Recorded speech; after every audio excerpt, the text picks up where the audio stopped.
Tune in, it's time for Comedy G. Bringing stars and stories, it's where you wanna be.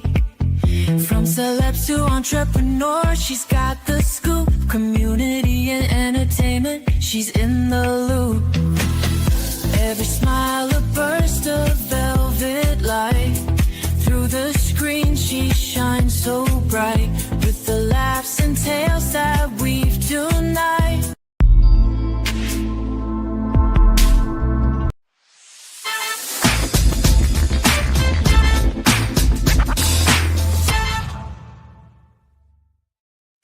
Well, welcome to another episode of SKST Radio, and you tuned into the Cammie Grayson Show. And of course, tonight is Artist Network, and I got the artist of the world right here with me today. I'm so excited. James, welcome to the Cammie Grayson Show. Thank you. What's going on? What's up?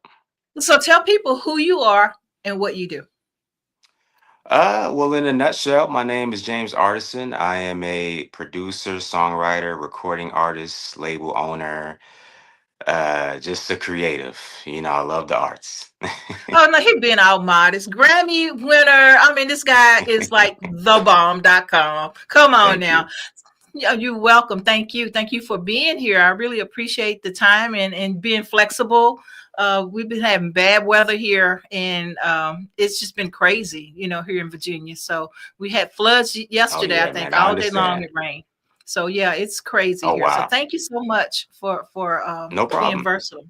So, okay, No problem. what do you got going on? So I seen you year before last, I believe, at the Fleet Conference. So what have you been Mhm. doing since I've seen you last? Oh, man.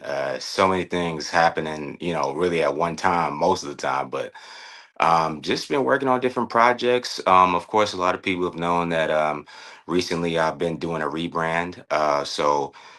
Before, a lot of people knew me as James Worthy, but now it's James Artissen. So just really focusing on the rebrand. In the midst of that, working on my debut album, which will be releasing next year. So just kind of honing in on that. Of course, running my label imprint, which is Humble Sound Records. So just kind of building each brand itself, making it bigger than life. I love it. Absolutely love it. Okay, so what brought on the name change? What brought on this revamping of your artistry? Uh, it was something that I was thinking about doing for quite some time, but in a nutshell, it was pretty much me sharing a name with the basketball player James Worthy, and a lot of times people would get confused with that. Hmm. So we would be sharing the SEO space, and people would search us, and they'll find this and they'll find that, and they'll get confused. So at a certain point, I'm like, you know what? Let me just take out some of that confusion, and let me just kind of separate myself from that, and that's what birthed James Artissen. I kind of figured that, but I wasn't for sure. That's the reason why I asked, because every time I got ready to look you up for different things, boom, he would pop up, and I'm like, I don't know him. Yeah, That's not who I'm yeah. looking for. So yeah, I kind of figured that, but wasn't for sure. And so, but has this worked for you so far? Oh, absolutely. It's actually a blessing. It's funny how things work out because as soon as I announced that I was making the name change, it was really two sides to it. It was one side of people were expecting it, but then Hmm. also the other side was now I've got a sea of new fans. Pretty Oh much out of wow. nowhere of people getting introduced to me as James Artisan. So it's really been great. Yeah. So how did you come up with the name? Oh, well, artisan pretty much means you are the best at what you do. You're the best at your Hmm. craft. So, I've always, saw myself as being the best at what I do and, just being a student of what I do, in the sense too. And I just thought that name really embodied who I was and who I am. And, Wow. just, of course, it went along with, what I already had. So, James Artisan. There you go. I love it. Absolutely love it. So I'm glad you explained that, because I know people want to ask these questions, right? And Hmm. so with this episode, they get some answers, right? And so very Absolutely. excited about that. So now let's take it back. Let's take it back. So when you first got started, so how did that happen? Let people know, how did this birth Mm. from the beginning?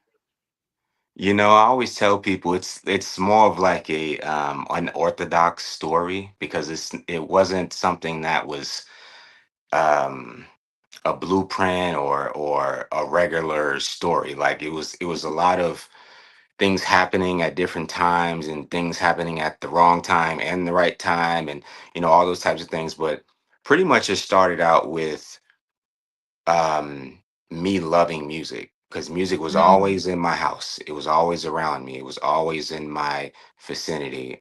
Me from New York, Queens, New York to be exact.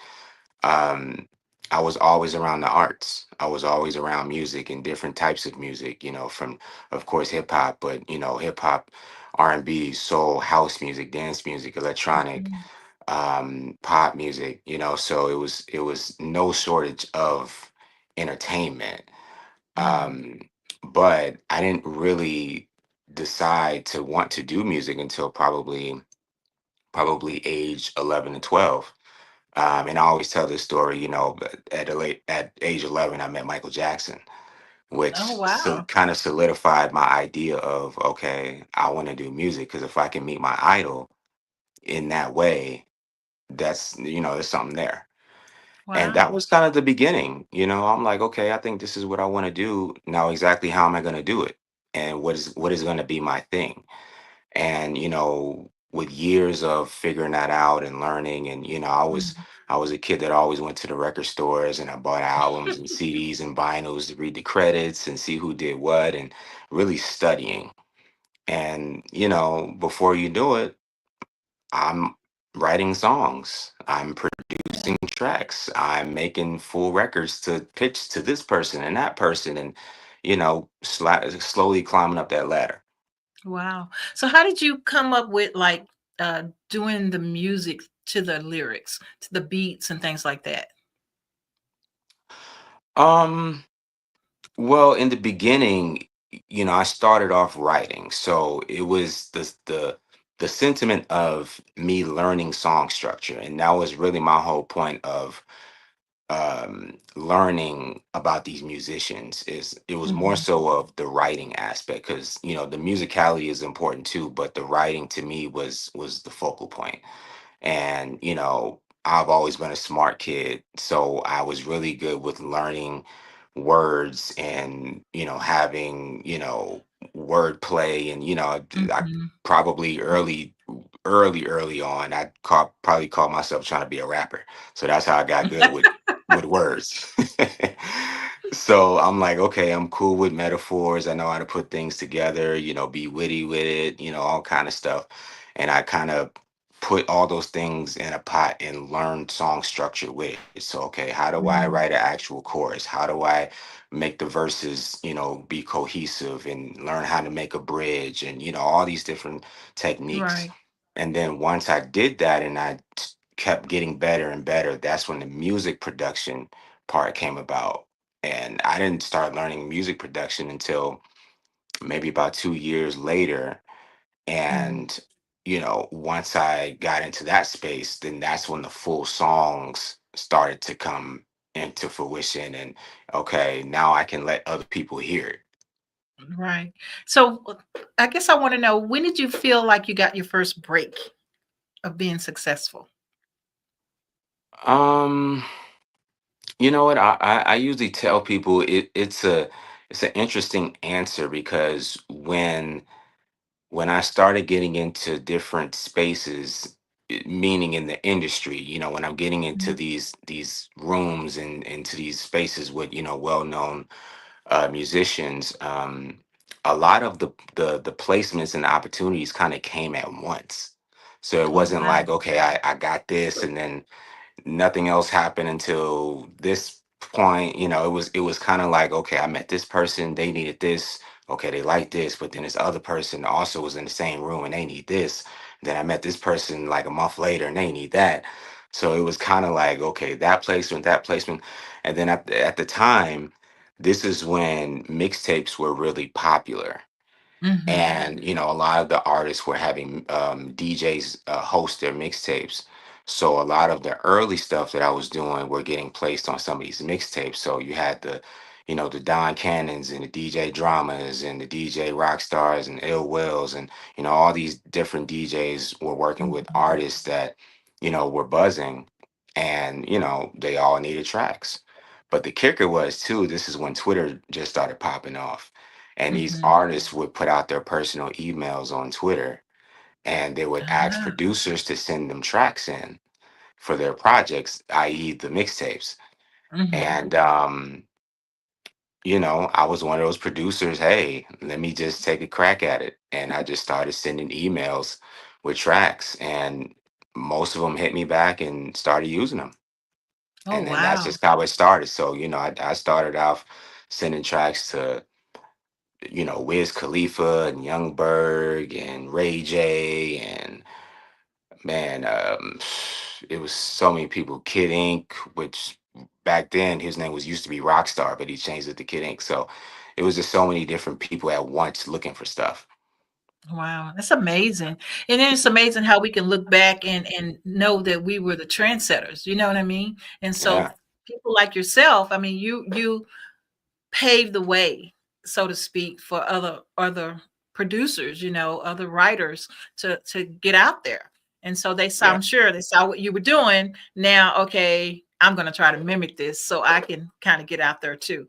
So a lot of times, you don't even know that you're the rock star, but you really are because people are always watching. And Oh so I yeah, think it's someone is amazing. always watching, always, and Yeah. I've had to learn that, quite a few times, throughout the duration of my career, because, sometimes when you're just working and you're on go, and sometimes you don't really look back, or you don't Mhm. really kind of see things in real time. You're just kind of seeing what's going on right then and there, and you're just trying to work to get to the next level. And it kind of takes someone else to kind of reel you back and let you know, hey, Right. this is happening, that's happening, and did you hear what such and such said, or blah blah blah. So you know after a 14-year career thus far, I'm just kind of learning that. Right, right. Well, and you're still learning, right? You're gonna always continue to learn because things evolve. Yeah, And so we're gonna take a absolutely. quick break, and when I come back, I would like to discuss how is the new age, how are you flowing with the AI world? And so we're gonna take a break and we'll be right back after these messages. All right.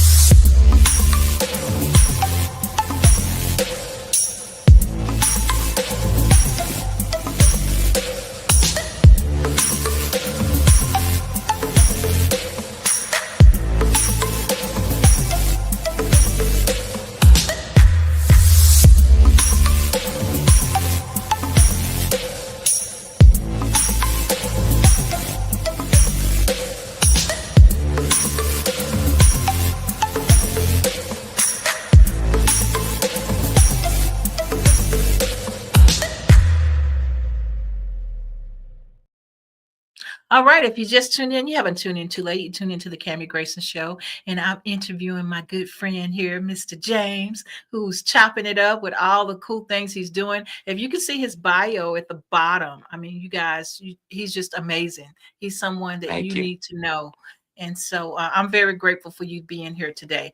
And so now, so we were talking about his past. Now we're bringing it sort of to the future, right? And so now, back in the day when you were putting music together and producing and things like that, we were doing it from scratch. I want to say that's pretty much how Absolutely. it was Definitely. evolved. Now I'm a writer, and now I can put my lyrics to music without using a producer. Mm. The AI has all that. How does that affect the real homegrown producers? Uh, that's a great question. How I see it is, even though there is AI amongst us, um, you still need a physical producer. And what I mean by that is a producer is just much more than just a beat. A Mhm. producer is someone that literally produces the product from top to bottom until the end product that you hear on whether whatever device you have or radio or whatever. and AI can only do but so much. You have to have someone that's steering the ship. So you have to actually produce the artists. You have to vocal produce them. You have to get the best performance out of them. You have to make sure that the production is top tier, that the mixing is top tier, the mastering is top tier, the conceptual um, idea around what you're creating is top tier. So Mhm. even though AI can give you some sort of a direction, it's nothing like a physical producer. Right, right. And that's the same goes for beats and things too, right? Absolutely, absolutely. I mean, if we're just talking about beats, that's more of a beat maker.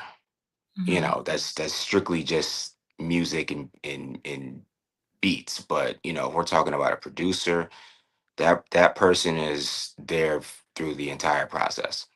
Yeah, I love it. Love it. Yeah, because I think a lot of people get panicky now that all this is here and they see, wow, I'm not going to have to be able to drive anymore because they're going to take my little car and they're going to be driving me everywhere like Mrs. Daisy, right? But, I mean, because it's out there, right? The Teslas and all this stuff is out there and they can drive themselves. So it make people wonder where do they stand in the world today? Or is robots really going to take over? Or is my music days over now because robots are doing everything? So I think I want to make sure artists know that they are just that. They are artists. They're real artists, and that can't not be replaced. Yeah, and also too, I think people just have to get outside of their heads and just create, just make Mm, magic. It's not about what's amongst us or what's coming or whatever, or what other people's opinions are or what other people think or any of that nonsense. It's really about what feels good to you, and are you making the best product you can possibly make from yourself. you yeah. know because if it doesn't feel good to you, I mean, who else is going to believe in it? Right. Right. No one else is really going to believe in it until you do. You're pretty much selling the product. Yeah, and no one can sell your product better than you can. So I'm a Absolutely. firm believer of that as well. So let's talk Absolutely. about support system. So what type of support system do you have in place? um that's an interesting question because throughout the duration of my career, I've always kind of struggled with um support, and, like, let's just say internal support.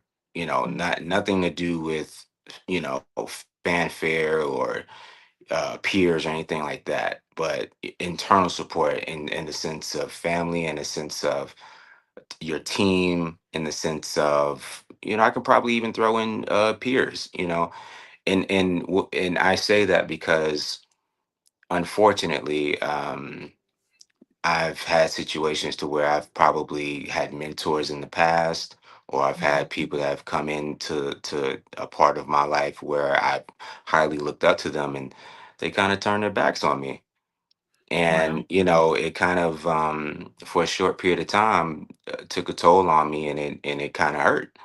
But I use that as motivation, and I use that as a driving force to not let that deter me, but have a better discernment as well with dealing with Mm. people. And same thing with friends, family, or anyone else. It just comes down to your will to, is this really what you want? Are you going to fight for what you want in this game? It's not easy, Mhm. but the strongest survive. Right, right, absolutely. So you have a new song. Tell us about this song. Ooh, I got a couple of them. Let me see. So I do have a single out called "All Night," which is myself and Khujo Goodie of Goodie Mob. Shout out to them. And I also have another single called "One More Thing," which is myself and singer songwriter writer Robin S. Mhm. So yeah, we've just been putting out records and seeing what people like, and different styles of genre. Okay. Well, we do have one of those songs, the first one you named, and Okay, with your permission, we'll play it. let's do it. Let's do it. Let's check out All Night. James Artissen, Khujo Goodie. Perfect. Ooh,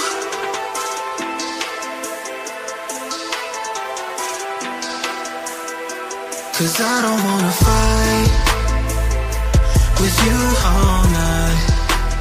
'Cause you're wasting my time. Goodbye, sweet, sweet goodbye. Sweet, sweet. I don't wanna fight all night, like cats and dogs. Let's start all over, baby. I was wrong. Like two left shoes on my feet. I'm the fool. I don't wanna lose you too. Some other dude. We in this thing together, like peas in a pod. You know I got your back, baby, and that's on God. Teamwork make the dream work, like Buddy and Clyde. It's us against the world, girl. Come on, let's slide. With you all night. 'Cause you're wasting my time. Goodbye, sweet, sweet goodbye. Sweet, sweet. 'Cause I don't wanna fight with you all night. 'Cause you're wasting my time. Goodbye, sweet, sweet goodbye. Sweet, sweet. I don't wanna say goodbye, I wanna say hello. Get you in between them sheets, do it nice and slow. Forget about yesterday, we gon' be okay. And never mind what your sister and your mama say. Them haters gon' hate, so let them do what they do. Tell them keep that same energy until they face turn blue. Me and you gon' rendezvous to our secret place. I'll bring the wine glasses in the Chardonnay. 'Cause I don't wanna fight with you all night. 'Cause you're wasting my time. Goodbye, sweet, sweet goodbye. Sweet, sweet. 'Cause I don't wanna fight with you all night. 'Cause you're wasting my time. Goodbye, sweet, sweet goodbye. Sweet, sweet. Yeah, baby, why we gotta fight? You know, I don't wanna say goodbye. Look into my eyes, now look into your eyes. Let your lips touch my lips. Let's caress, let's hold each other tight. Meet me in the shower, baby. I turn the water on hot. And we can steam the whole bathroom up, baby. Know what I'm talking about? Yeah. Ooh. I love it. Thank you. So that's smooth and sexy, you know? So what inspired that song? Uh, really just something cool, not only for the ladies, but just something sensual, something a little bit more melodic, especially for Khujo. This is actually our second record that we've kind of done for that style of genre. Mm-hmm. Before this one, we had another single called So High that was kind of on that same vibe. So we just kind of want to give a different texture, really for both of us. So yeah, man, Khujo is he's a really easy person to work with. You know, he's really creative. I love it. Absolutely love it. So when you're doing projects like this, do y'all just do that one song, or do y'all shoot for 2 or 3 songs when you're doing those type of projects? Um, it depends. Like it for me, it depends on the artist that I'm working with. But specifically with Khujo, with us, we don't really have an expectation going into any of the songs that we do. We just kind of, we might have an idea in mind and then we just kind of build on that idea. Or Mhm. if it's something that we need to revisit, then we'll revisit it at another time. But most of the time we kind of already have an idea in our head, and then I'm most of the time the one that's just kind of steering the ship, like, hey, maybe we can throw this here, throw that there, then I'll kind of go back and forth with him on ideas and we'll just put it together. I love it. Absolutely love it. So James, what is it that you're looking you got all these projects going on. Or what is your next big thing? What are you looking to be doing next? Well, the biggest thing, or my next biggest thing, is my debut album. That's really the biggest focus. And most people don't even realize that I haven't released a full album yet. Most people think I have, but I've only released EPs. So that's kind of the biggest thing right now. In the midst of working the artists that I have on my label roster, of course. Mhm. But even past that, it's just really continuing to build the James Artisan brand, continue to uh, thrive the existing projects for different reasons and opportunities, whether it's for sync licensing, whether it's for, television, film, any of those kind of things. We're looking at all different avenues that we can enhance what we're doing. So Mhm. that's really the biggest focus. I absolutely love it. I love it. Okay, so before I let you go, I'm enjoying this. But before I let you go, can you give us some words of wisdom? So words that might inspire younger people to be where you are today. Mm. Um, you just gotta love this. You gotta love what you do in this business. It's not something, to me, in my opinion, it's not something that you play with. It's not something that is a overnight success. It's not something that I mean, for lack of better words, it's not something that you half-ass. You have to Right. really, really hone into your craft and perfect your craft and take it serious. Sometimes I see people who just love to cut corners and skip steps, and Mhm. most of the time those people fall short because they didn't want to take steps. And in this game, you have to take the proper steps to become great. There's no one fits all process. There's Mhm. no one blueprint for anybody. Everybody's story is different. So you got to find out what works best for you and do what's best for you. Not to say that you can't be inspired by anybody else, and not to Right. say that you can't implement certain things, but you have to be your own person and not be Exactly. something that you're not. And then also too, you got to learn from people that are better than you. Yeah. You can't thrive in any business without having someone in mind that has done things better and greater than you. Mhm. So Absolutely. that's what I would say. I love it. Love it. So how can people get in contact with you? I'm pretty easy to find.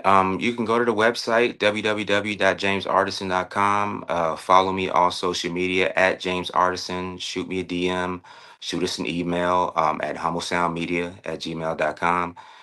And yeah, get in touch with us. We're not hard to find. Okay, and if you have any questions whatsoever, this was filmed live. You can leave messages in our YouTube page, and then we can make sure that we get that over to him. If you have any questions whatsoever, James, I want to thank you so very much for being on the show today, and I want to invite you back. So when you have Absolutely. new projects and need help promoting, send me stuff. We'll get it on the website. We'll get some music up and all kinds of things. Whatever we can do to help you. Awesome. Thank you so much for having me as well. Absolutely.